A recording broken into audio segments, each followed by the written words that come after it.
When you pop a painkiller in your mouth, you can expect relief. But do you know why? This seems to be a sheet of some material. Dr. Herbert Hauptman knows these secrets of nature. He won the Nobel Prize in 1985 for breakthroughs that changed the entire scope of disease research, research that will now be stepped up at his Buffalo Institute, thanks to a $300 million commitment proposed by the governor. Diseases will be prevented, diseases will be diagnosed, and diseases will be cured more readily than they are now.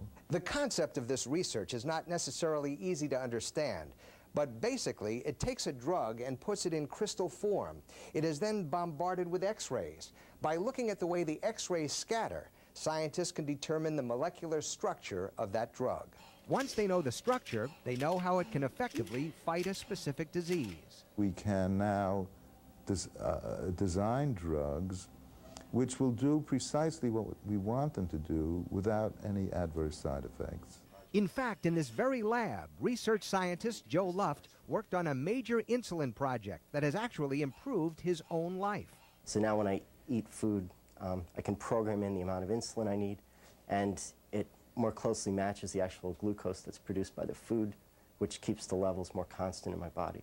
But it takes state-of-the-art supercomputers at the University at Buffalo to rapidly perform the millions and billions of calculations essential for this type of research. We're screening hundreds of thousands of data points. Interpreting that data in a real time is very critical, because otherwise we'll be just buried under massive amounts of data. Right now, the data out of Albany looks good. The governor is all but certain that Dr. Hauptman's institute will be receiving the dollars it needs for more breakthroughs to help conquer the diseases that still plague society. Rich Newberg for CBS News, Buffalo.